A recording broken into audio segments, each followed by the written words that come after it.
అదరగొట్టే కారం రంగు రుచి ఆచి కారం పొడి.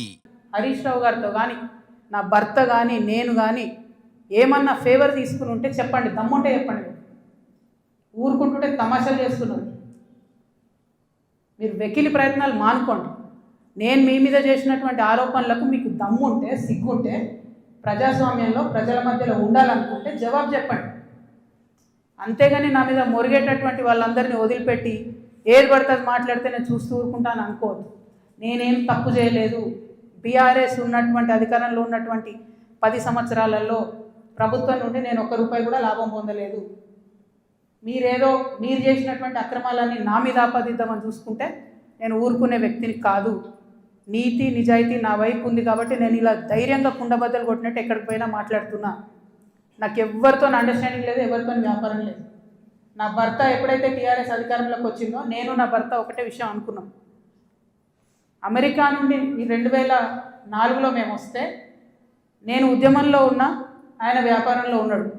ఇల్లు గడవాలి కదా. మీ లెక్క మంది మీద వాడు దోసుకోలే. నేను ఎప్పుడు మీ లెక్క నేను ఎవరిని వాడి వసూలు చేసుకొని ఉద్యమాలు నడపలేను.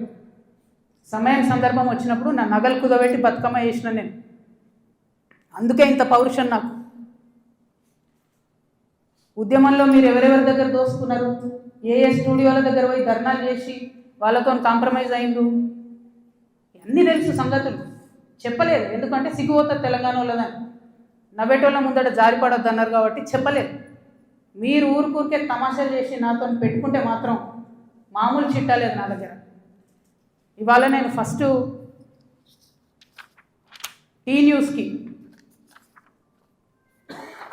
లీగల్ నోటీస్ పంపిస్తా ఉన్నా. నా భర్త పేరు పెట్టి కృష్ణారావు అనేటటువంటి ఎమ్మెల్యే గారు ఏదైతే ప్రెస్ మీట్ పెట్టినరో, మీరేమన్నా ఆల్తు ఫాల్తు social media channel T news అంటే? Satellite channel. మీరు ఒక పార్టీని రిప్రజెంట్ చేసే ఛానల్. కనీసం వెరిఫై చేసుకోరా? ఏది పడితే అది వేసేసుడేనా? వేరే వాళ్ళది వేస్తే వాళ్ళు ఊరుకున్నారేమో, నేను ఊరుకునేదాన్ని కాదు, ముందే చెప్తున్నాను. టీ న్యూస్కి లీగల్ నోటీస్ ఇస్తున్నాం. 1 వీక్లో పబ్లిక్ అపాలజీ చెప్పాలి బిడ్డ, పబ్లిక్ అపాలజీ. కోర్టుకి ఈడుస్తాం ఏమనుకుంటున్నారు. తర్వాత ఏలేటి మహేశ్వర్ రెడ్డి గారు, వీరికి కూడా నోటీస్ ఇస్తున్నాం, లీగల్ నోటీసు.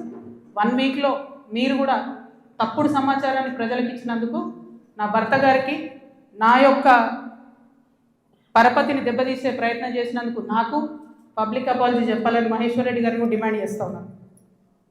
అట్లానే మాధవర్ కృష్ణారావు గారిని మీరు కూడా 1 వీక్ లోపల అపాలజీ చెప్పాలి, లేకపోతే కోర్టుకి ఈడుస్తాం, కోర్టు నుండి క్షమాపణ చెప్పిస్తాం. ఇది నాకు సంబంధం లేని వ్యక్తులు.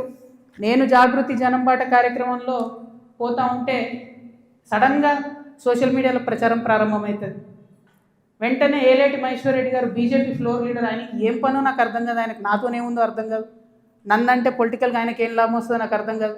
ఆయన బయటకు వచ్చి సీరియస్గా ప్రెస్ మీట్ పెట్టిండు. ఓకే, ఏం పెడతాడు ప్రెస్ మీటు? ఒక ఫోటో ఉన్న కాపీ తీసుకొని నా భర్తది, దాంట్లో ఏవి రెడ్డి గారి పేరు ఉంది, అది చూపించుకుంటే ఇగో వీళ్ళకి వ్యాపారాలు ఉన్నాయని చెప్తుంటాడు. అసలు ఆయనకి ఏం సంబంధం? అది ఉన్న పొలిటికల్ ఇష్యూవా? ఎందుకు మాట్లాడిండు? ఓకే, అంటే దీని వెనుక ఉన్న స్ట్రాటజీ చేసేసి తెలంగాణ ప్రజలు అర్థం చేసుకోవాలి. హరీష్ రావు గారు, బీఆర్ఎస్ పార్టీ ఏదైతే నా మీద దుష్ప్రచారం చేయాలనుకుంటున్నారో అది ఏలేటి మహేశ్వర్ రెడ్డి గారి నోటి నుండి వస్తుంది, బీఆర్ఎస్ పేడ్ సోషల్ మీడియా నోటి నుండి వస్తుంది, ఆ తర్వాత కృష్ణారావు గారు లాంటి ఎమ్మెల్యేల నోటి నుండి వస్తుంది. అంటే వీళ్ళందరూ ఒక స్ట్రాటజికల్గా ఏంటంటే, ఆడపిల్ల బయట తిరుగుతుంది, ఈమెకు అన్ని విషయాలు అర్థమవుతున్నాయి, ప్రజలు వచ్చి చెప్పుకుంటున్నారు, బాధితులు వచ్చి చెప్పుకుంటున్నారు, ఈమె ఇంకా చెప్తే భయం అవుతుంది, మాకు ఇబ్బంది అవుతుంది అని చెప్తున్నారు. నేను మీలాగా పారిపోయే తిరిగిపోందని కాదు. మీరు ఏదైతే నా భర్త ఫోటో చూపించి మాట్లాడుతున్నారో ఆ ల్యాండ్కి సంబంధించి ప్రతి ఒక్క విషయాన్ని ఇవాళ నేను తీసుకొని వచ్చిన. ఇవాళ నేను ఎట్లా ట్రాన్స్పరెంట్గా క్లారిటీ ఇస్తున్నానో, నేను చేసే ఆరోపణల మీద మీరు కూడా అట్లనే క్లారిటీ ఇవ్వాలని చెప్పి నేను డిమాండ్ చేస్తూ ఉన్నాను. ముందుగా మీరు ఏదైతే కాపీ చూపిస్తున్నారో మా హస్బెండ్ది, ఏవి రెడ్డి గారిది ఉన్నటువంటిది, అది 2 సర్వే నంబర్లకు సంబంధించినటువంటి ల్యాండ్. అదేంటంటే 2010/2, 2010/3 అనేటటువంటి భూమి. దీనికి 1975 నుండి కూడా ఈ భూమికి కంప్లీట్గా పట్టాలు ఉన్నాయి, దానికి పాస్బుక్లు ఉన్నాయి, కంప్లీట్గా ఇది ప్రైవేట్ ల్యాండ్. ఈ ప్రైవేట్ ల్యాండ్లో నలుగురు కొడుకులు వాళ్ళకి మనిషి 4 ఎకరాలు వచ్చినాయి. ఈ మనిషి 4 ఎకరాలు వచ్చినటువంటి ఈ భూమిని అక్కడ ఒక కంపెనీ ఉంది, టేకంషా అనే కంపెనీ. ఆ టేకంషా అనే కంపెనీకి 37 ఎకరాలు ప్రభుత్వము అమ్మింది ల్యాండ్ ఒకప్పుడు. వాడేం చేసిండు, ఆ అమ్మిన ల్యాండ్తో పాటు ఈ ప్రైవేట్ వాళ్ళ భూమి కూడా లోపలేసుకొని కాంపౌండ్ వాళ్ళు పెట్టుకున్నాడు. ఈ ప్రైవేట్ వాళ్ళంతా కాంపౌండ్ వాళ్ళకి పోయింది కాబట్టి వాళ్ళంతా ఈ రియల్ ఎస్టేట్ వ్యాపారంలో ఉన్నటువంటి మా హస్బెండ్ ఇంకా కొంతమంది దగ్గరకు వచ్చారు. ఈ 16 ఎకరాల భూమికి దాదాపు ఒక 20 మంది ఆ భూమిలో ఉన్నారు. అందులో మా భర్త కంపెనీ కూడా ఒకటి. ఇది మొత్తం ప్రైవేట్ ల్యాండ్ మాది, నువ్వెట్లా కాంపౌండ్ లోపల పెట్టుకుంటావు అని చెప్పి ఒక 9 ఏళ్ళు నడిచినట్టుంది డిస్ప్యూట్ నాకు తెలిసి. ఇది మా ల్యాండ్ అని వీళ్ళు, కాదని వాళ్ళు. ఫైనల్గా 2019లో లోక్ అదాలత్లో, ఇగో ఇది బీఆర్ఎస్ గవర్నమెంట్ ఇచ్చిన పాస్బుక్, అది ప్రైవేట్ ల్యాండ్ అని చెప్పి ఫైనల్గా లోక్ అదాలత్లో 2019లో ఈ టేకంషా అనే కంపెనీ ఈ 16 ఎకరాలు ప్రైవేట్ పట్ట వీళ్ళందరూ కూడా కాంప్రమైజ్ అయింది. 2019లో ఎప్పుడైతే కాంప్రమైజ్ అయినరో ఆనాడే ఆ ల్యాండ్తో నాకు కానీ నా భర్తకు కానీ సంబంధం లేదు. ఆ పట్టేదారుల తరఫున ఉండి కొట్లాడినటువంటి మా భర్త గారు, వాళ్ళ ఫ్రెండ్స్, వాళ్ళ కంపెనీ అందరు కూడా ల్యాండ్ అమ్మేసి బయటకు వచ్చేసి. ఎప్పుడు? 2019లో మా హస్బెండ్ బయటకు వచ్చేసిన తర్వాత 2022లో ఫస్ట్ పర్మిషన్, బీఆర్ఎస్ గవర్నమెంట్లో ఫస్ట్ పర్మిషన్ ఇచ్చింది కన్స్ట్రక్షన్కి, 12 ఎకరాల ల్యాండ్కి కన్స్ట్రక్షన్. మరి పట్టా భూమి అయితే ఎందుకు ఇచ్చారు పర్మిషన్? మరి అది గవర్నమెంట్ భూమి అయితే ఎందుకు ఇచ్చారు పర్మిషన్? 19లోనే మా హస్బెండ్ ఎగ్జిట్ అయిపోయింది అక్కడితో. 22లో పర్మిషన్ వచ్చింది ఆ ల్యాండ్కి. మరి ప్రభుత్వ భూమి అయితే ఎట్లా ఇచ్చారు పర్మిషన్? సంతకం పెట్టింది ఎవరు? కేటీ రామారావు గారు. అంటే ఇప్పుడు మాధవరం కృష్ణారావు గారు ఏమంటుండు? కేటీ రామారావు గారు సంతకం పెట్టిండు అంటున్నా. కేటీ రామారావు గారు సంతకం తప్పంటుండా? ప్రభుత్వ భూమిని కేటీఆర్ గారు సంతకం పెట్టి ఇచ్చిండు అంటురా? ఏమంటుండ్రు? ఆ విషయం ప్రజలకు చెప్పాలి ఫస్ట్.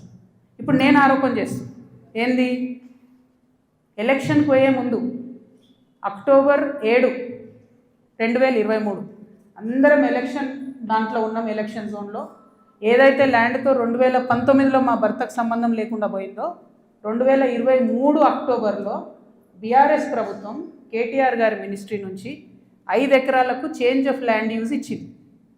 అంటే ఇండస్ట్రియల్ భూమిని రెసిడెన్షియల్ భూమి కింద మార్చుకోవచ్చు అని చెప్పింది.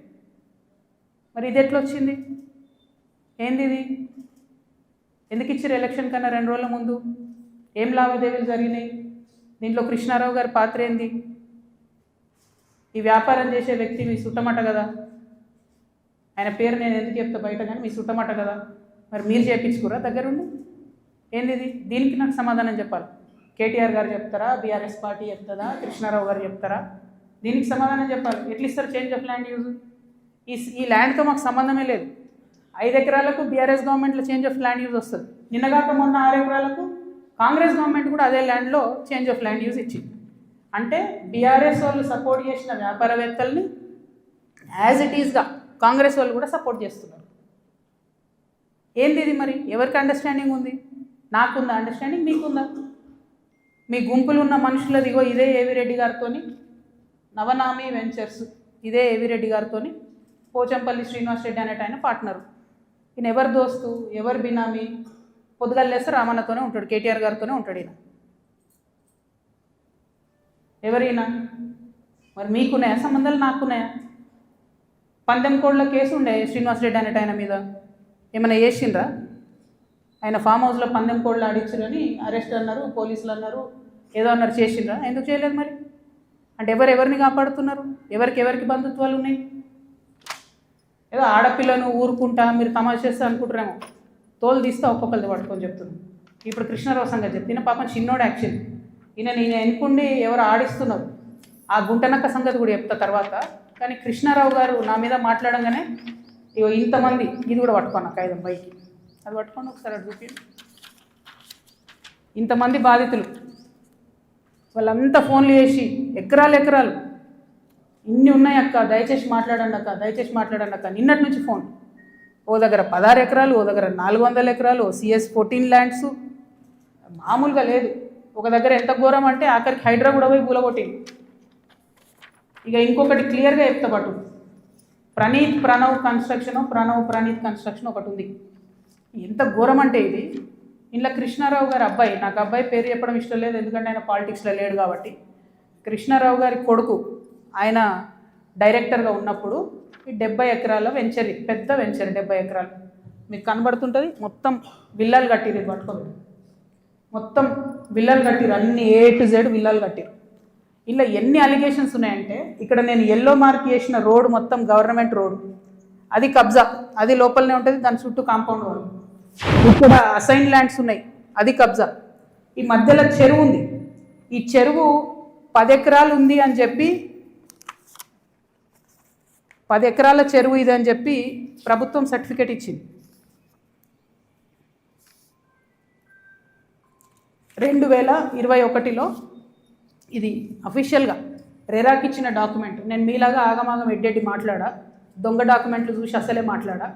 2021లో మీ కంపెనీ నుండి మీరు రెరాకి ఇచ్చిన దాంట్లో మా వెంచర్ మధ్యలో ఉన్నటువంటి చెరువు 10 ఎకరాలని మీరు చెప్పారు. అయిపోయిందా? అదే మళ్ళీ 2021లో 2024 వచ్చే వరకు ఏమవుతుందంటే ఆ చెరువు 6 ఎకరాలకు వస్తుంది. అంటే 4 ఎకరాలు ఎవరు మింగిన మధ్యలో, ఇది 6 ఎకరాలని మళ్ళీ అఫీషియల్గా ఇరిగేషన్ డిపార్ట్మెంట్ ఇచ్చింది. ఇప్పుడు ఇంకా ఘోరం ఏంటంటే, ఈ మొత్తం 71 ఎకరాల ఈ సామ్రాజ్యంలో చుట్టూ కాంపౌండ్ వాల్ కట్టింది. అంటే ఈ చెరువు యాక్సెస్ ఓన్లీ ఆ విల్లా వాళ్ళకు ఉంటుంది.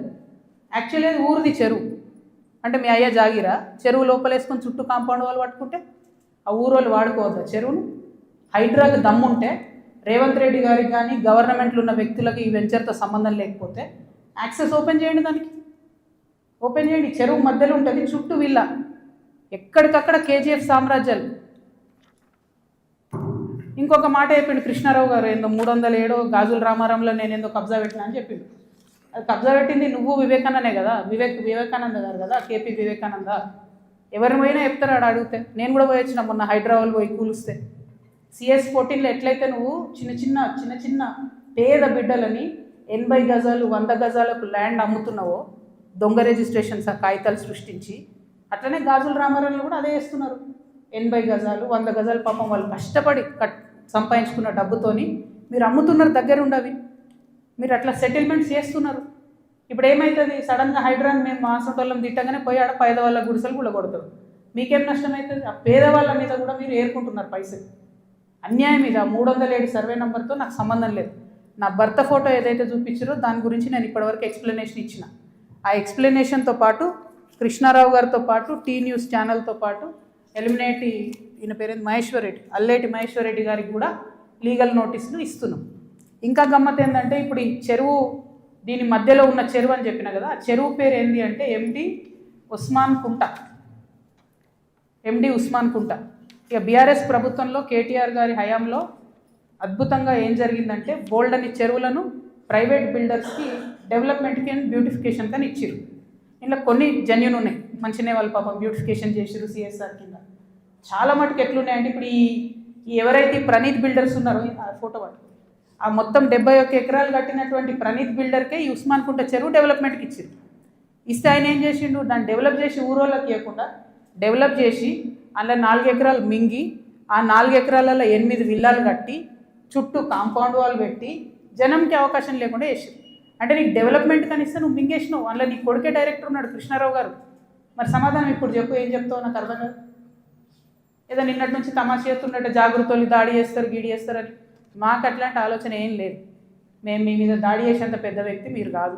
ఫస్ట్ థింగ్ వదిలేసేయండి, మీ మీద దాడి చేసే అవసరమే లేదు. మీ వెనుకో గుంటనక్క ఉంది చూసినావా, వాళ్ళని మాత్రం వదిలిపెట్టండి. ఆ గుంటనక్కకి చెప్తున్నాయి ఇప్పుడు ఇనమని. ఆ గుంటనక్క ఇంటుంటాడు, ప్రెస్ మీట్ నాకు తెలుసు. సియాట్ ల్యాండ్స్ ఉండే, దాన్ని తర్వాత ఏం చేసిండ్రు, సెయింట్ గోబెన్ అనే కంపెనీకి ఇచ్చిర్రు 70 ఎకరాలు. దాని తర్వాత ఏం చేసిర్రు, ఈ గుంటనక్క రికమెండ్ చేస్తే మన BRS government favourite builder Vasavi ఉన్నాడు కదా, ఆ వాసవి బిల్డర్కే ఇచ్చిర్రు.